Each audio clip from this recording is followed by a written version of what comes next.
Qala Allah Ta'ala fil Qur'anil Karim. A'udzu billahi minasy syaithanir rajim. Bismillahirrahmanirrahim. Wa nafsin wa ma sawwaha fa alhamaha fujuraha wa taqwaha. Qad aflaha man zakkaha wa qad khaba man dassaha. Shadaqallahul azim. Bapak-bapak, ibu-ibu jamaah salat subuh yang mudah-mudahan kita semua selalu dalam lindungan Allah, diberikan rahmat dan dimuliakan oleh Allah Subhanahu wa taala. Mari kita kembali memuji dan bersyukur kepada Allah, memasuki hari yang ke-7 atau yang ke-8 kita melaksanakan ibadah puasa.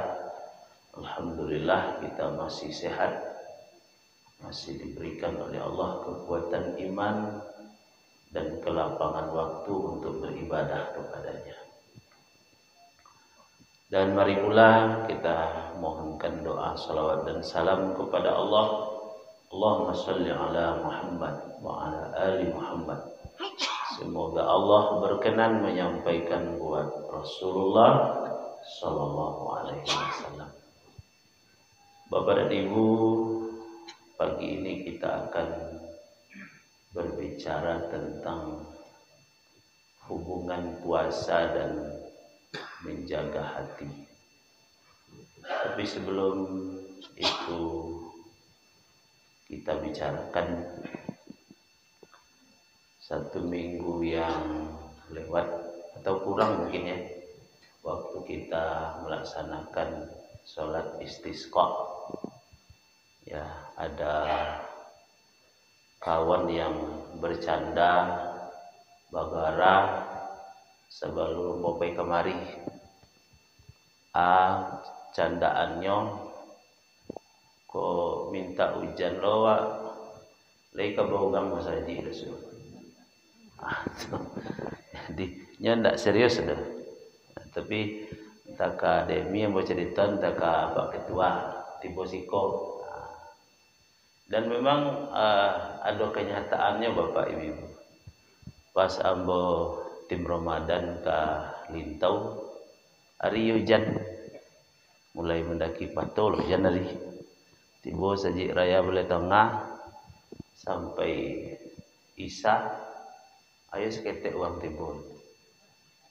Jadi pas magi sambutan Pak Eri Gusmar ketua masjid itu, biasa jamaah kami kurami Pak, tapi dia air hujan. Jadi iyo aja kecil orang kadang-kadang sudah meminta hujan, itu kejadian lah hujan alasan aku tak tiba malam tak tapi hujan. Pada hujan minta-minta mah menangi minta gitu dak, supaya hujan turun. Tapi alhamdulillah jamaah masjid raya sampai tadi masih ramai. Kau lah berkurang sebagian kok. Karena mungkin ada yang tak biasa duduk-duduk dalam masjid biasa pagi ora. Lah pulangnya duduk. Bapak dan Ibu yang dimuliakan oleh Allah, sesungguhnya ibadah yang sedang kita kerjakan ini sangat erat hubungannya dengan kita merawat hati. Kenapa demikian? Karena keterkaitan ibadah ini memang langsung kepada hati. Ya. Awak disuruh menahan hawa nafsu, menahan lidah, menahan perbuatan-perbuatan yang akan merusak ibadah puasa kita. Dan kita sadari Bapak Ibu, kita ini terlahir dengan membawa fitrah, dengan membawa hati yang bersih, siapapun orangnya. Bazinana dulu induk aja paknya, nananaknya tetap fitrah. Karena tidak ada dosa warisan dalam Islam. Ya. Kapan hati itu mulai kotor? Setelah kita balik. Dek kotornya, dek mata awak bisa kotor hati, dek lidah awak bisa kotor hati, dek nafsu awak bisa kotor hati. Kalau hati sudah dimasuki oleh hal-hal yang tidak baik, hati itu tak ubahnya seperti bak sampah. Atau kalau yang dibawa di otak itu kontainer sampah. Seperti itulah hati kalau dimasuki oleh hal-hal yang tidak baik. Masuk musyrik di situ, masuk fasik di situ, masuk munafik situ. Lakum hati. Ya. Tapi ketika yang masuk ke dalam hati itu yang baik-baik, maka hati itu seperti berangkas. Tentu berangkas lebih mudah. Tidak kulkas, ada berangkas. Ya, kalau berangkas itu di toko mie dan mari dari bosi dan borek itu ada dan 750 kilo borek, ada dan 1 ton boreknya. Tepanggang nah kadaya mie itu, nah di dalam itu bisa diselamatkan. Kenanya tidak tepanggang. Anan masuk ke dalam berangkas tuh, yuk barang-barang berharga. Tak ada orang masuk ketek ke dalam berangkas, tak ada. Ikan teri ke dimasuk orang ke dalam berangkas, tak ada. Tapi nak masuk surat-surat berharga, intan, berlian, nak masuk ke situ. Hati mudah tu lah. Di mana simpannya takwa itu? Di hati. Iman di mana letaknya? Di hati. Akhlakul karimah di mana letaknya? Di hati. Jadi Bapak Ibu, kesempatan dawak merawat hati awak ko selama bulan puasa dan mempertahankannya untuk seboleh bulan yang akan datang. Dari 6 atau 5 kondisi hati yang disebutkan dalam Quran, itu satu yang baik. Disebut dengan qalbun salim. Artinya qalbun salim, hati yang selamat. Selamat dari itu, selamat dari kotor, selamat dari penyakit, selamat dari keras, selamat dari terkunci, selamat pula dari mati. Jadi 5 nanda elok tuh. Kumua, bapanyaki, kare, takunci, mati. Itu kondisi hati. Bapak dan Ibu yang dimuliakan oleh Allah, maka kalaulah kita tidak bersungguh-sungguh, hati ini sangat mudah masuk hal-hal yang tidak baik, yang bahayanya kita yang menanggung. Contoh di kecian, wa qad khaba man dassaha, ayat yang aku baca tadi, surah Asy-Syams. Sungguh merugilah orang yang membiarkan hatinya kotor. Bab itu, kalau kotornya tinggal menunggu penyakit masuk je leh. Kalau hati itu kumuh, hampir sama lo coba dan awak. Cobalah ndak mandi-mandi mulai hari. Itulah mulai gawi-gawi. Mangadu mulai hari saat 3 hari ndak mandi lah gawi-gawi. Itulah kuman-kuman. Itulah tiba pada ketek-ketek ndak lo diubek ada tukak sudah tulis. Hati untuk itulah. Kalau dibiarkan kotor masuk penyakit. Kalau lawan penyakit kok, tu jale jo keluarnya. Ibu-ibu tanyain ke kawan di rumah dah, badek baru bau dah kambo dah. Sakit tidak ada tu kau. Langsung ada kejadian hati sakit. Tu. Dan ada lagi bahasa-bahasa lain dari ungkapan sakit hati ini yang kadang-kadang kita tidak paham. Lebih kalau anak-anak ketik-ketik kok. Itu ada bahasa-bahasa orang dulu dan payah dipahami. Dan celik sanui boleh menyangka hati dan tak boleh menyangka dah tuan tak tahu ada. Kalau nak lama dah orang ang hati-hati ngecek dek ko jago nang kumbangnya ada nang kumbang lo tentu lah di dalam lo kira letak nang kumbang lah. Jadi nyo jujur je polos je ko keluar. Ya kalau baa kondisi hati beko dapat dilihat dari bahasa-bahasa yang keluar.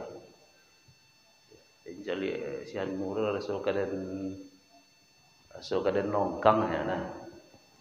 Menjadi kayu lela sombong. Macam-macam bapak ibu.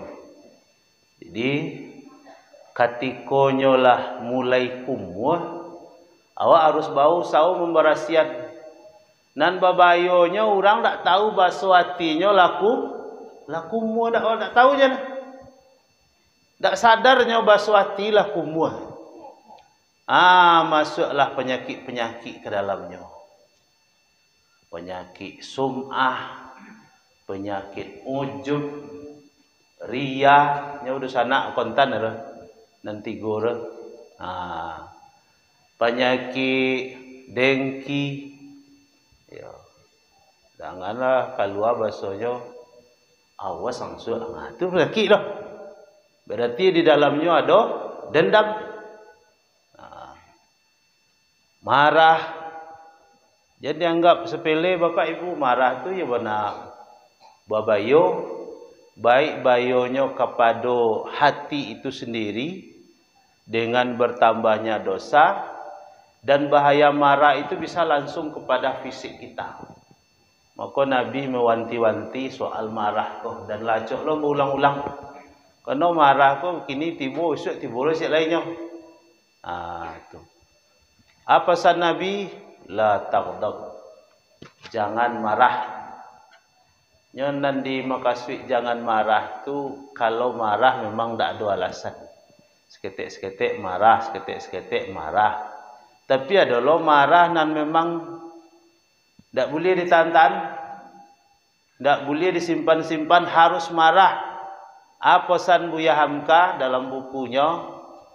Kalau agamamu dihina, dilecehkan, ya Allah dilecehkan, agama diolok-olokan, indak marah awak ketika tu ganti pakaianmu dengan kain kafan, ancak mati daripada hidup. Kalau agama dihina di orang, tapi kalau pribadi awak dihina di orang, dak awak menahan diri, karena memang awak banyak kekurangan. Tapi nan dihina di orang tadi kan nan sempurna-sempurna aja nya. Allah maha sempurna. Dihina di orang. Ya. Al-Quran menurut awak sempurna. Dilecehkan di orang. Harus kita marah.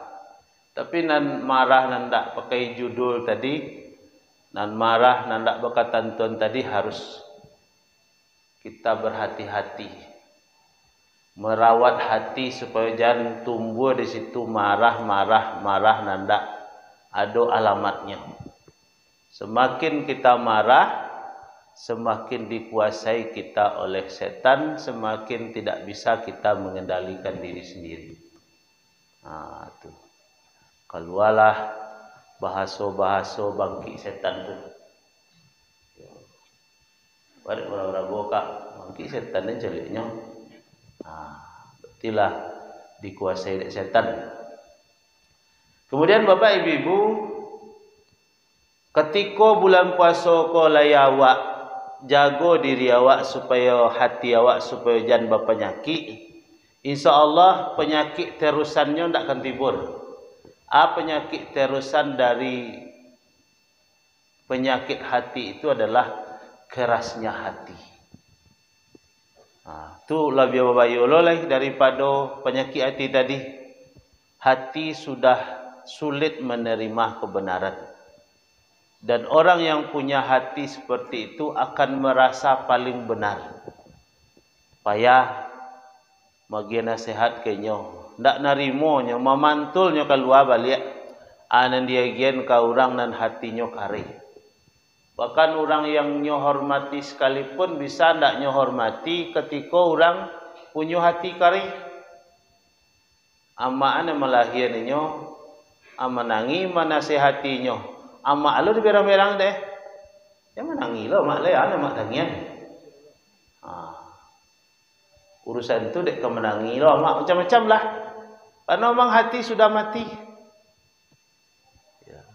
Kok menangan pengajian orang, ndak pengajian orang ni dangannya deh ustaz deh dicari-cari salah deh. Karena hati kare. Tapi kalau orang dan hati lunak, anak ketek je datang dari pesantren. Senawiyah sekolah lalu tu magi ceramah hanya dengan kalau ceritanya anak ketek ni padek lo nampak dan kaji tak faham lo dan padanya ketek lu bisanya narimo karena hatinya lunak.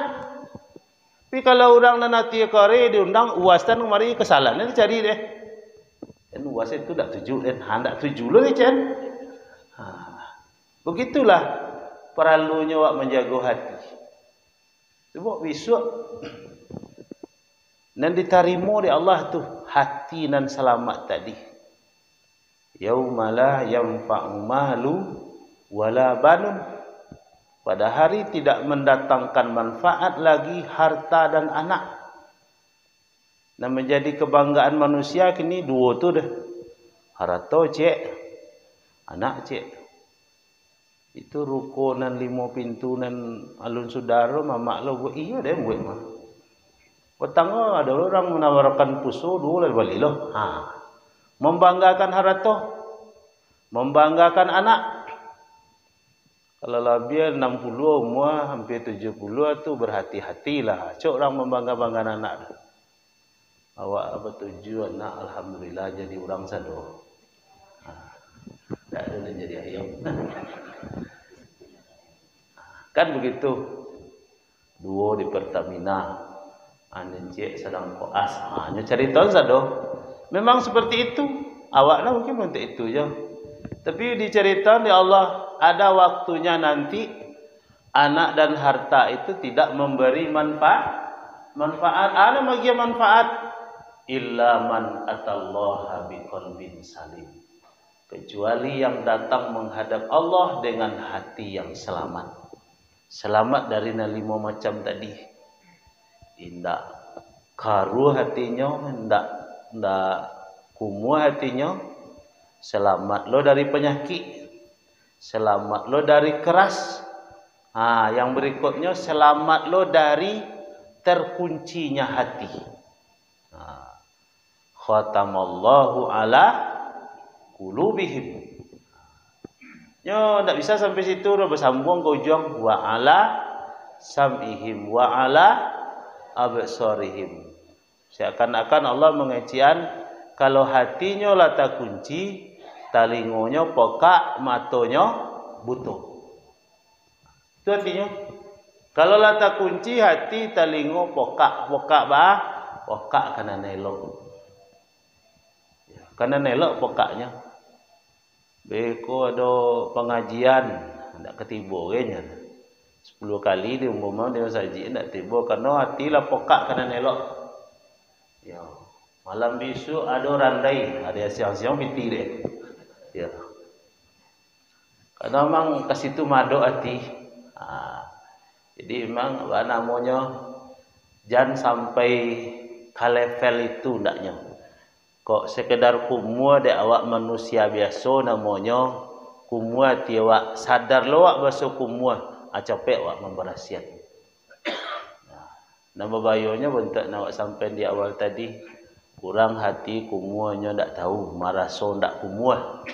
Kurang hati berpenyakit ndak tahunya ndak sadarnya bahasa hatinya berpenyakit. Kalau ndak sadar tu ndak kedi UBR. Maka Ramadan ko bisa dikecian bengkel hati. Ba kondisi hati wak diubek bulan Ramadan ko. Hati-hati nan kumua itu Kalau bersungguh-sungguh awak ndak sebantahnya lah berasia. Ya, hati-hati nan berpenyakit tu kalau le sadar awak belum puasa, capek lo mau be-nya. Ke bengkel lah namu tak. Tapi orang tahu lu basuh kendaraan aku rusak. Tapi kalau ndak lapainanya ke bengkel, pindah kendaraan ndak tahunya basuh rusak dah. Mengong-engong tiba setunya. Mengamak ndak ada yang perlu kemari. Itu lapain lo lihat. Padahal kesempatan dari Allah. Bulan sebulan puasa kuah bahas supaya hati kita selamat tadi. Kok nan kumuanya diberasian, kok nan berpenyakitnya diubek, jauh ubeknya siamu Ramadan dan kiamu Ramadan. Kok karinya bentuk itulah bisa lo dilunaan dengan ibadah puasa yang kita kerjakan. Anan paling kronis nan mungkin agak tipi kecuali orang dapat hidayah. Ana nomor 5 atau qalbun mayyitun, hati nanlah mati.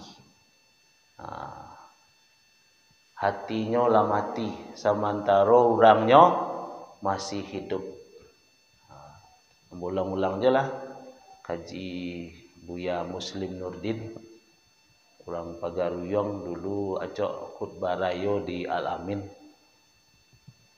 Jadikanlah hari kelahiranmu berbeda dengan hari kematianmu.